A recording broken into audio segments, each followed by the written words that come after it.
मैं गुजारिश करूंगा जो हमारे दिल्ली नेशनलिस्ट कांग्रेस पार्टी के वर्किंग प्रेसिडेंट हैं, जिन्होंने बड़ी मेहनत की है इस प्रोग्राम के लिए, पूरे शहर में, पूरी दिल्ली में जो होर्डिंग्स वगैरह आप देख रहे हैं, यकीनन एक बड़ा काम है उन्होंने अंजाम दिया है। मैं उनको भी गुजारिश करूंगा कि वो भी तशरीफ़ लाएं और जो आज के हमारे मेहमान ख़ास हैं, मेहमान ख़ुसूसी चीफ़ गेस्ट हैं, जो फ़िलिस्तीन के सफ़ीर हैं, उनका इस्तकबाल करें कि वो तशरीफ़ लाएं। जो हमारे मोहतरम जनाब अदनान अबुल हैजा साहब, उनका इस्तकबाल करें।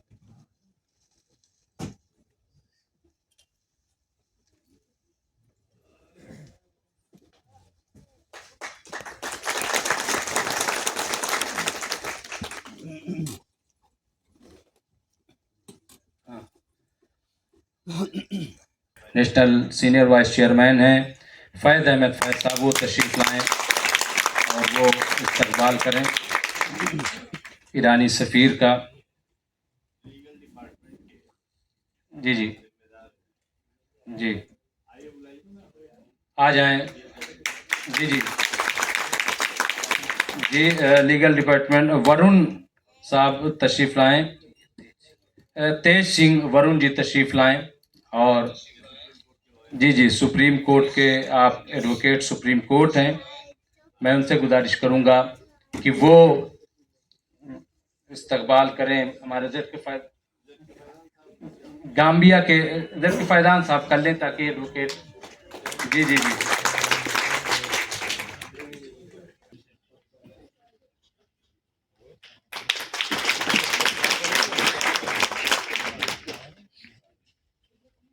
हज़रात, मैं जनाब आरिफ अहमद ख़ान साहब से गुजारिश करूंगा कि वो भी तशरीफ़ लाएं और वो जो ईरान कल्चरल हाउस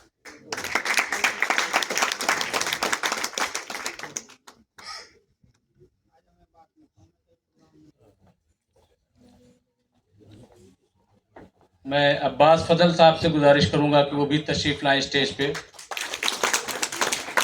अब्बास फजल साहब तशरीफ़ लाएं और वो मौलाना मोहसिन अली तक़वी साहब का इस्तकबाल करें। जनाब अब्बास फजल साहब।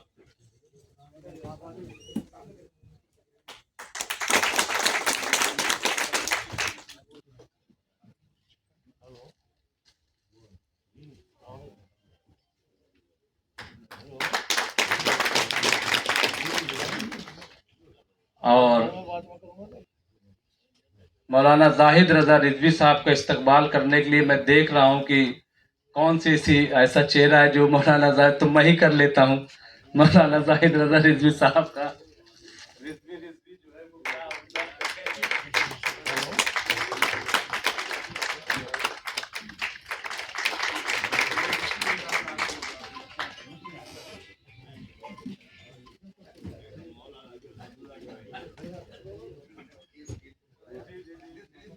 दरगाह हज़रत निज़ामुद्दीन औलिया तशरीफ़ लाएं, मैं उनसे गुजारिश करूंगा कि वो भी डाइस पे तशरीफ़ लाएं। हजरात, जैसा कि मैं अर्ज कर रहा हूँ, अभी मैं और भी जो लोग होंगे, मैं जनाब वीरेंद्र सिंह जी से भी गुजारिश करूंगा ताकि नुमाइंदगी हो जाए भरपूर तरीके से, और उनका हक भी बनता है क्योंकि जिस तरीके से वो 2-3 दिनों से मुस्तकिल वो मसरूफ़ हैं, ताउन जितना रहा, मैं उनसे गुजारिश करूंगा कि वो ज़रूर डाइस पे तशरीफ़ लाएं। जनाब वीरेंद्र सिंह साहब। हजरात, जैसा कि मैं कह रहा था कि ये बहुत बड़ा अलमिया है, और न सिर्फ ये कि ये फ़िलिस्तीन के लिए, गज़ा के लिए, बल्कि पूरी दुनिया के लिए बहुत बड़ा अलमिया है। आप अक्सर सुनते होंगे जब प्रोटेस्ट होता है किसी मसले को लेकर के कि साहब मैं यूएनओ तक जाऊंगा, मैं आवाज बुलंद करूंगा। लेकिन आप देखिए कि आज इतना बड़ा इदारा, इतनी बड़ी ऑर्गेनाइजेशन, वो ऐसा लग रहा है कि बेबस है। तो दुनिया के सामने ये सवाल पैदा हो गया कि अगर ये बेबस है तो फिर आखिर किसके सामने इंसाफ मांगने के लिए आवाज बुलंद की जाएगी। जो लोग हुकूक इंसानी की बात करती थी, जो करते थे, जो तंजीमें इंसानियत के अलंबरदार बनी हुई थीं, आज वो खामोश तमाशाई बनी हुई। ये बहुत बड़ा अलमिया है और यही वजह है, और पूरी दुनिया की नजर हिंदुस्तान पर है, क्योंकि हिंदुस्तान दुनिया का सबसे स्ट्रांग डेमोक्रेटिक कंट्री है, मुल्क है। 140 करोड़ की आबादी वाला ये मुल्क है, और इसीलिए बार बार दुनिया के कई मुल्कों से ये आवाज उठी कि हिंदुस्तान को इनिशिएटिव लेना चाहिए, ताकि ये जो हमला हो रहा है, ये जो जंग के नाम पर मासूमों का कत्लेआम हो रहा है, इसको रोका जाए। और मैं शुक्रगुजार हूं इस मामले में एडवोकेट सैयद जलालुद्दीन साहब का, क्योंकि हिंदुस्तान में बड़ी बड़ी पार्टियां मौजूद हैं, लेकिन एक भी किसी सियासी जमात ने आवाज उठाने की जुर्रत नहीं की। एक हमला अगर अमेरिका पर हो जाता है, वो ख्वाह उन्हीं का हो बनाया हुआ, पूरी दुनिया में आप देखिए कि मीडिया पे वावैला मच जाता है और हिंदुस्तान से भी आवाजें उठने लगती हैं। लेकिन पिछले 6 महीने से मुसलसल हमले हो रहे हैं, लेकिन कोई बोलने के लिए तैयार नहीं है। तो ऐसे मौके पर अगर मोहतरम जनाब एडवोकेट सैयद जलालुद्दीन साहब ने कहा नहीं, लोगों ने मशवरा दिया कि आप पार्टी से क्यों कर रहे हैं, आप किसी तंजीम से, जो 4-5 यहां आप देख रहे हैं, मैं शुक्रगुजार हूं इन तमाम तंजीमों का कि आप इन्हीं से कर दीजिए। इस पर मोहतरम जनाब एडवोकेट सैयद जलालुद्दीन साहब ने कहा नहीं, बिल्कुल हरगिज नहीं, हम पार्टी के साथ मिलकर के आवाज उठाएंगे, ताकि दुनिया ये देखे कि हिंदुस्तान में एक ऐसी जमात भी है, एक ऐसी पार्टी भी है जो दुनिया पर नजर रखती है और इंसानियत की बात करती है, वो आवाज उठाएगी। कोई शिरकत करे या न करे, ये सोच के कि साहब वो तो उसमें सियासी जमात भी है, लेकिन हम ये आवाज उठाएंगे। तो मैं शुक्रगुजार हूं उनका कि एक बड़ा इनिशिएटिव आपने लिया है, मैं शुक्रगुजार हूं। और इसी के साथ मैं उनसे गुजारिश करूंगा कि बराए मेहरबानी तशरीफ लाएं और खुतबा इस्तकबालिया के साथ ये जो मौजू है, इस पर गुफ्तगू का आगाज करें। मोहतरम जनाब एडवोकेट सैयद जलालुद्दीन साहब।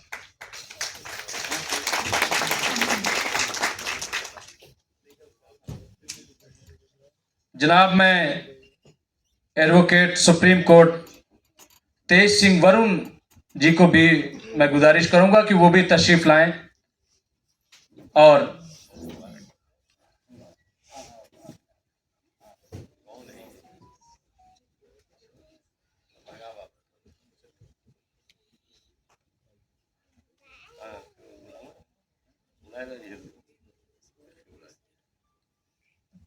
All India Muslim Majlis Mushawarat के प्रेसिडेंट फिरोज अहमद एडवोकेट, मैं उनसे भी गुजारिश करूंगा कि वो भी तशरीफ लाएं। Feroz Ahmed advocate, all India Muslim Majlis Mushawarat के सदर।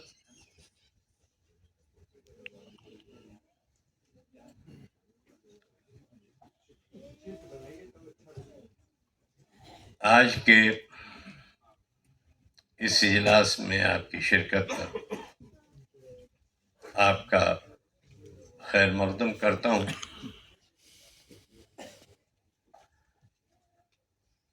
मोहतरम साहिबान,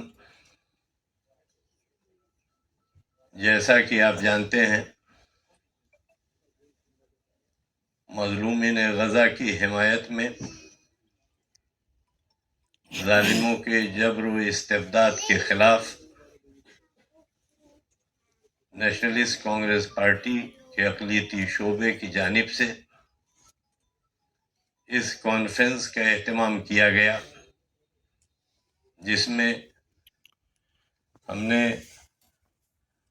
मिल्लत इस्लामिया हिंद की मुख्तलिफ तंजीमों के ज़िम्मेदारान से भी गुजारिश की कि वो इसमें हमारा ताउन करें, और कुछ यहाँ उनके ज़िम्मेदारान यहाँ तशरीफ़ लाएँ, हम उनका खैर मकदम करते हैं।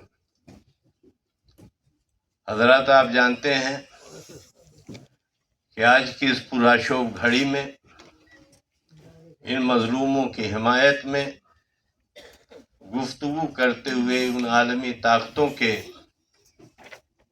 मुंह में ज़बान नहीं, उनकी ज़ुबान उनके तलवों से चिपक के रह गई है। ये इंतहाई अफसोसनाक बात है।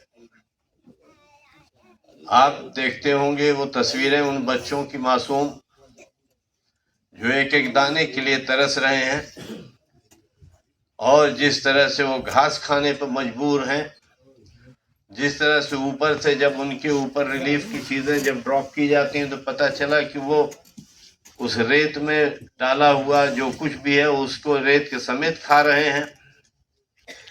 अस्पताल महफूज नहीं जहां उनका इलाज हो सके, स्कूल नहीं मौजूद जिसमें वो पढ़ सकें, इसलिए कि सब उस बमबारी में सबको मिसमार कर दिया गया है।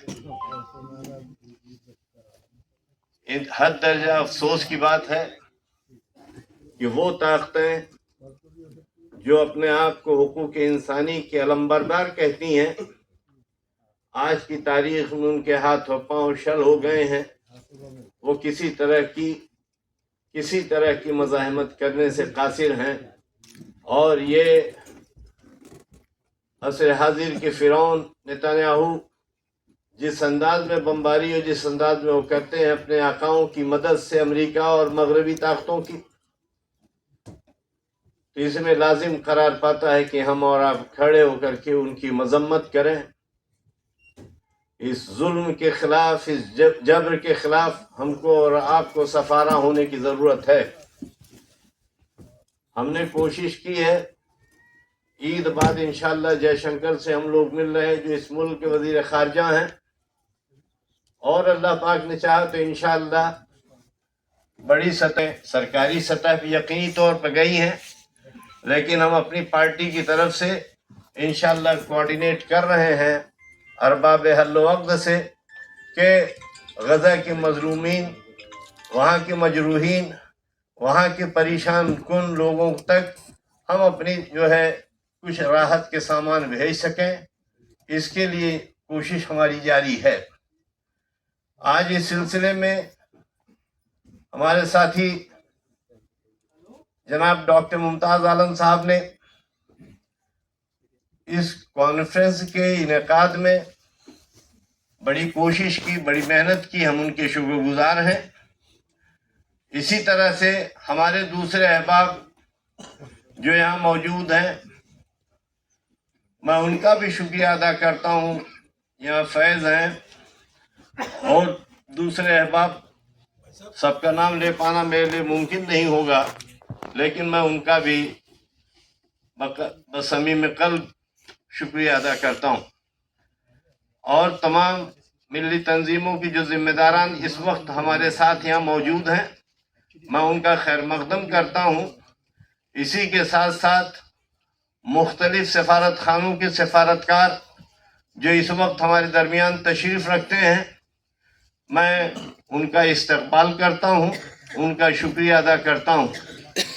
अभी कुछ और मेहमान हमारे दरमियान मुतवक्का हैं जो इंशाअल्लाह आएंगे, जो आपसे गुफ्तगू करेंगे, और मैं ज़्यादा देर आपके दरमियान हायल न होकर मैं अपनी जगह लूँगा, आपका शुक्रिया अदा करते हुए कि आप तशरीफ़ लाए। मैं आपका बसमीम क़ल्ब ममनून व मशकूर हूँ। खुदा हाफिज़, वस्सलाम। बहादुर अब्बास साहब का, वक्फ सेक्रेटरी जामी रिजवी साहब का, वो तशरीफ़ लाए हैं और वो भी मुस्तकिल लगे हुए हैं, क्योंकि जैसा कि मैंने कहा कि माह रमज़ान में और बहुत बड़ी तादाद में लोग आ रहे हैं ट्रैफिक की वजह से, और आप समझ रहे हैं कि माह रमज़ान है तो जुमा में तो ये आसानी होती है कि लोग मस्जिदों में सब जमा रहते हैं और वहाँ से बस भरी और आ गए, लेकिन वर्किंग डे में इस तरीके से, लेकिन मैं शुक्रगुजार हूँ और लोग आ रहे हैं। हजरात, मैं गुफ्तगू का आगाज़ करूँ कि दौरे हाजिर के मुसलमानों बनामे इस्लाम, दौरे हाजिर के मुसलमानों बनामे इस्लाम, जी नहीं सकते तो मर जाओ तमाशा न करो। कि दौरे हाजिर के मुसलमानों बनामे इस्लाम, जी नहीं सकते तो मर जाओ तमाशा न करो। लिख गए खून से मख्तल में 72 प्यासे, कत्ल हो जाओ मगर दीन का सौदा न करो। बिल्कुल, बहुत खूब। ये जो 6 महीने की जंग है, یہ جو 6 مہینے سے حملے ہو رہے ہیں اس نے صرف اسرائیل اور امریکہ کو بے نقاب نہیں کیا ہے بلکہ ان طاقتوں کو بھی بے نقاب کیا ہے جو اسلام اور دین کا لبادہ اوڑے بیٹھی ہوئی ہیں. میں روز ایک پروگرام لائیو کرتا ہوں, روز MMC نیوز انڈیا پہ 10:30 بجے میں لائیو کرتا ہوں. اس میں سینکڑوں لوگ جڑتے ہیں اور بار بار یہ سوال اٹھتا ہے کہ وہ OIC کہاں ہے, وہ 57 ملک کہاں ہے. کیا یہ بھی نہیں کہہ سکتے کہ اگر جنگ نہ روکی گئی تو ہم رشتے منقطع کر لیں گے؟ کیوں نہیں کہہ رہے ہیں؟ کیوں یہ بات نہیں کہی جا رہی ہے؟ میں اس کے لیے بھی کہوں گا کہ یہ سیاست آدمی کو لے چلی ہے اس طرف, یہ سیاست آدمی کو لے چلی ہے اس طرف جس طرف سے لوٹنے کا راستہ کوئی نہیں. اور یہ گنہگاروں کی بستی اس لیے خاموش ہے, بھید کھل جانے کے ڈر سے بولتا کوئی نہیں. کئی بار اسرائیل نے دھمکی دی کہ اگر تم نے زبان کھولی تو تمہاری پول کھول دیں گے. کیا بات ہے آخر؟ تو مڈل ایسٹ میں جو کچھ ہو رہا ہے یا اسرائیل اور فلسطین میں جو کچھ ہو رہا ہے, دنیا یہ سمجھ کے خاموش نہ بیٹھی رہے کہ یہ مسئلہ صرف وہیں کا ہے, کیونکہ یہ مسئلہ پوری انسانیت کا ہے, یہ مسئلہ پوری دنیا کا ہے. اور اب میں جس عظیم شخصیت کو دعوت دینے جا رہا ہوں کی نوٹ ایڈریس کے لیے, کلیدی خطبہ کے لیے, یقیناً 40-45 سال کا بھرپور تجربہ جو مڈل ایسٹ پر, مشرق وسطیٰ کی جو جغرافیائی سیاست ہے, جو جیو پالیٹکس پہ, اس پر آپ کی بڑی گہری نظر ہے. میں ملتمس ہوں محترم جناب قمر آغا صاحب سے کہ وہ تشریف لائیں اور ہندوستان اس وقت کہاں پہ کھڑا ہے اس پورے مسئلے پر, اس پر روشنی ڈالنے کے ساتھ ساتھ جو کچھ ہو رہا ہے پچھلے 6 مہینے سے اس پر بھی آپ اس کا احاطہ کریں, اس پر روشنی ڈالیں اور ایک لائن دیں تاکہ یہ جو آج کی کانفرنس ہے اس لائن پر وہ کامیابی کی منزل پر پہنچے. محترم جناب قمر آغا صاحب.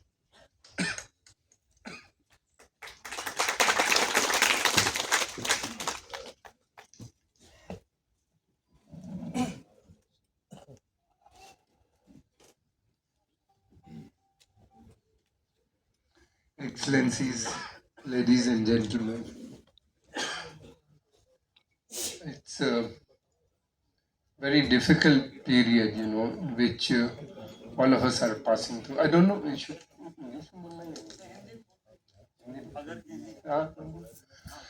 بہت مشکل گھڑی ہے جس میں ہم سب لوگ یہاں پہ اکٹھا ہوئے ہیں. 6 مہینے سے جنگ چل رہی ہے, مرنے والوں کی تعداد ہر منٹ بڑھتی جا رہی ہے, اور کسی طریقے سب سے مشکل گھڑی یہ ہے کہ وہاں پہ اس کو چاروں طرف سے گھیر رکھا ہے, نہ کھانے کو سامان ہے, نہ پانی ہے ان کے پاس, اور نہ ہی ان کے پاس دوائیں پہنچ پا رہی ہیں. اور جو لوگ اس طرح کے ایڈ ورکرز ہیں ان کو مارا جا رہا ہے, اسپتال سارے ڈیمالش کر دیے گئے ہیں, اسکولز نہیں بچے ہیں. یہ ساری باتیں آپ بہت اچھی طریقے سے جانتے ہیں. آخر یہ ہو کیوں رہا ہے؟ سب سے امپورٹنٹ بات یہ ہے, اس کی کئی وجہ ہے. پہلی بات تو یہ ہے کہ اسرائیل نے ایک پلان بنایا تھا بہت پہلے گریٹر اسرائیل بنانے کا, اور اس پلان میں یہ تھا کہ وہ اس جگہ سے لوگوں کو نکالیں گے جہاں جہاں فلسطینی ہے, فلسطینیوں کو نکالیں گے, اور اس کے علاوہ اسرائیل کے اندر جتنے بھی عربس رہتے ہیں جو بچ گئے تھے, پارٹیشن کے بعد نہیں جا پائے تھے, وہیں پہ سیٹل ہو گئے تھے, جن کو اسرائیلی عربس کہا جاتا ہے, ان فلسطینیوں کو بھی نکالا جائے گا. کیونکہ اسرائیل کو ان کا پلان ہے ایک پیور جوئش اسٹیٹ بنانا. وہ جوئش اسٹیٹ اس کو ریکگنائز بھی کر دیا ہے امریکہ نے کہ وہ ایک جوئش اسٹیٹ ہے. دوسری بات یہ بھی تھی کہ غزہ ان کو ایک بہانہ مل گیا کہ ان لوگوں کو وہاں سے نکالنے کے لیے. یہ ایک پرانا پلان ہے, زائنسٹ پلان تھا, جس کے تحت اسرائیل کو ابھی گٹھن ہوا یا بنا, اور اسی پلان کے تحت یہ سارے کام ہو رہے ہیں. اسرائیل کا ماننا یہ ہے کہ ویسٹ بینک جو ہے یہ بیبلیکل لینڈ ہے, اور ان کا کہنا یہ ہے کہ ان کے کنگز اینڈ پروفٹس وہاں پہ رہے ہیں, تو وہ کیسے اس لینڈ کو خالی کریں گے, اس لیے وہ خالی نہیں کریں. یہ باتیں وہ اس وقت کر رہے ہیں کہ جب टू स्टेट सोल्यूशन के ऊपर साइन हो चुका था, दस्तखत हो चुके थे दोनों के बीच में, यासिर अराफात और इजरायली प्राइम मिनिस्टर बिगिन उस वक्त थे उनके बीच में। उसके बाद से भी ये वही बातें शुरू हो गई, कभी विड्रॉल की बात नहीं की गई, कभी ज़्यादा ज़ोर ज़बरदस्ती भी नहीं हुई, किसी का प्रेशर भी इतना नहीं पड़ा। अरबों की बार्गेनिंग कैपेसिटी हम सब जानते हैं कि बहुत कम है। और दूसरी तरफ ये थी कि नॉन अलाइन मूवमेंट के वक्त में ज़रूर उनको काफ़ी बड़ी सपोर्ट हासिल थी मूवमेंट की, जिसमें इंडिया काफ़ी आगे भी था। लेकिन बाद में धीरे धीरे जो था मेजर चेंज आया, सोवियत यूनियन टूटा और यूनिपोलर वर्ल्ड बना, उसमें अमेरिका एक सबसे पावरफुल देश की शक्ल में इमर्ज हुआ। उसके बाद से तो फिर इजराइल ने जुल्म सितम जो था उसका लगातार बढ़ता गया।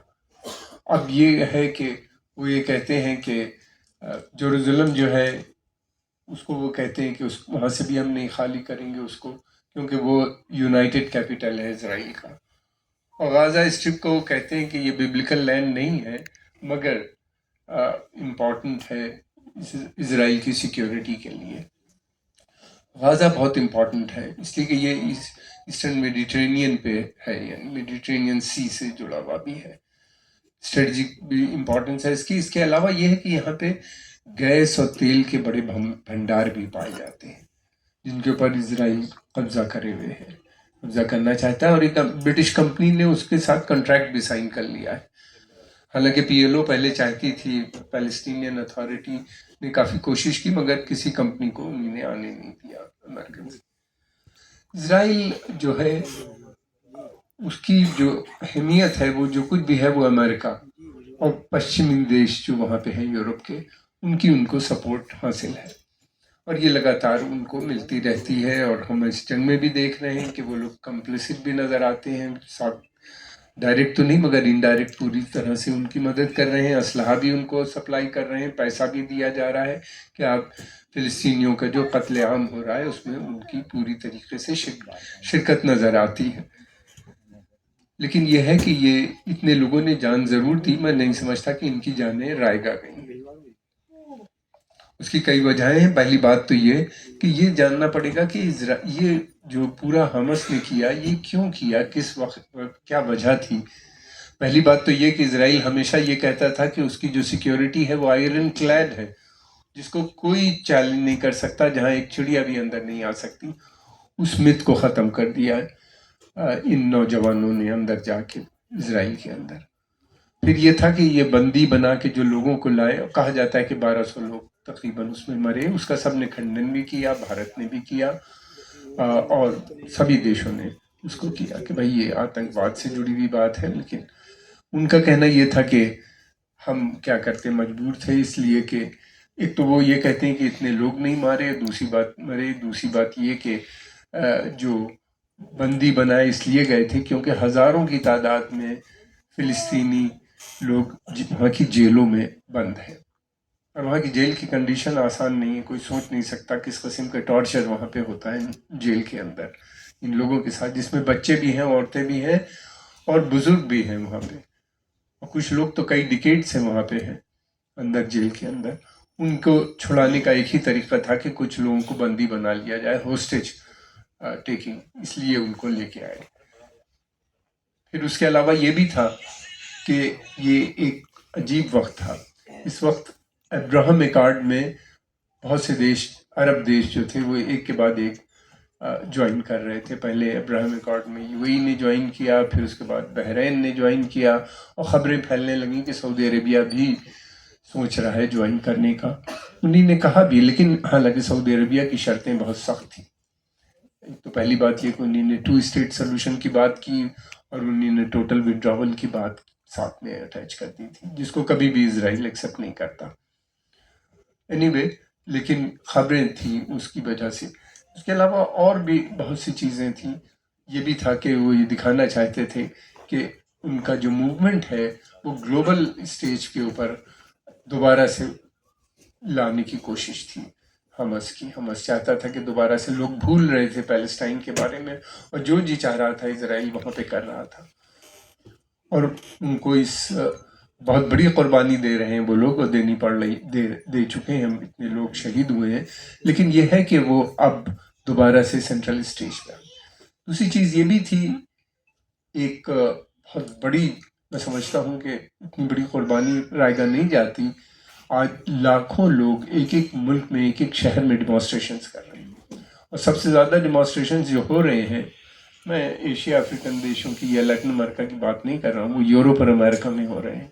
इंग्लैंड हो या फ्रांस हो या जर्मनी हो या अमेरिका में सबसे बड़े, बहुत बड़ी डिमॉन्स्ट्रेशंस हुई।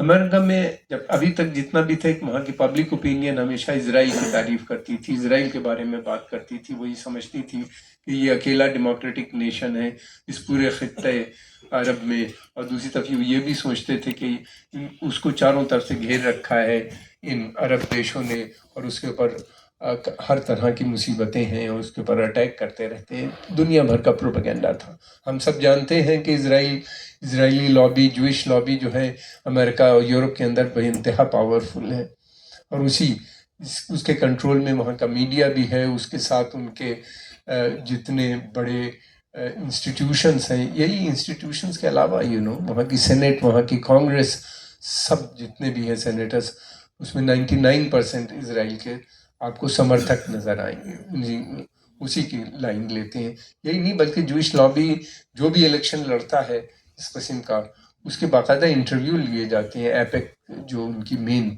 जूइश ऑर्गेनाइजेशन है, वो इंटरव्यू लेती है कि अगर आप जीतेंगे तो कितना इजराइल को